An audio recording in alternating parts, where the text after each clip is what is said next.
এই জেলের তেলের কেসের মেসের ভয় দেখায় আমাদেরকে লাভ নাই। যদি অন্যায় করে থাকি জেলে দেন, আপত্তি নাই, কিন্তু অন্যায় যদি না করি আর জেলে ঢুকবার দুঃসাহস দেখান, তাহলে বাংলাদেশের জনগণ ইনশাআল্লাহ সেই দুঃসাহস আঘাত করবে,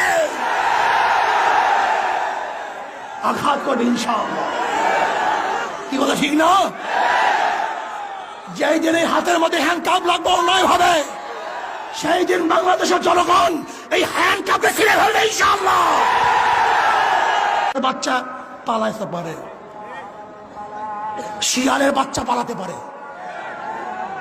ভোজনের বাচ্চা পালাতে পারে, বিলালের বাচ্চা পালাতে পারে, কিন্তু শেখ মুজিবের বাচ্চা পালাতে পারে না, সৈয়দ শাহের সন্তান পালাতে পারে না, ওমরের সন্তান পালাতে পারে না, আবু বকরের সন্তান পালাতে পারে না।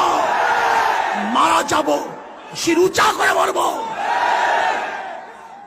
রক্ত দেব ইসলামের জন্য, রক্ত দেব, জীবন দেব ইসলামের জন্য, জীবন দেব, এই দেশ রক্ষা করার জন্য জীবন দেব।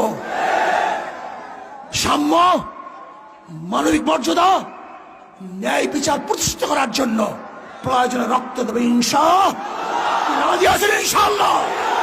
নারায়ে তাকবীর, নারায়ে তাকবীর।